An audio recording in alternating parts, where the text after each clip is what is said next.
तुळजाभवानी चैत्र पौर्णिमा यात्रेला सुरुवात झाली आहे आणि आजपासून 3 एप्रिलपर्यंत पार पडणारे ही यात्रोत्सव तर यात्रेदरम्यान विशेष पास दर्शन मात्र बंद राहणार आहे। भाविकांना नियम पाळण्याचं आवाहन करण्यात आले। संपूर्ण राज्यातूनच नव्हे तर देशभरामधून श्री तुळजाभवानीच्या दर्शनासाठी भाविक येत असतात। त्यांच्यासाठी अत्यंत महत्त्वाची बातमी आहे। चैत्र पौर्णिमा यात्रेला आता सुरुवात झाली आहे, त्यामुळे मोठ्या संख्येमध्ये भाविकांची हजेरी चैत्र पौर्णिमा यात्रेला असणार आहे। आजपासून ते 3 एप्रिलपर्यंत हा यात्रोत्सव पार पडणार आहे। मात्र या यात्रेदरम्यान विशेष पास दर्शन हे बंद राहणार आहे।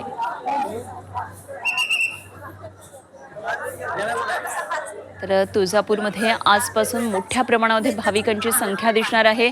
चैत्र यात्रोत्सवाला सुरुवात होतीये। राज्यभरातून तुळजाभवानी खरं तर समस्त महाराष्ट्राचं कुलदैवत आहे आणि कुलदेवीच्या दर्शनासाठी निश्चितच महाराष्ट्रच नव्हे तर अगदी भारतातून परदेशातून सुद्धा अनेक भाविक येत असतात आणि म्हणूनच भाविकांना सर्व नियम पाळावे असं आवाहन करण्यात आलं आहे।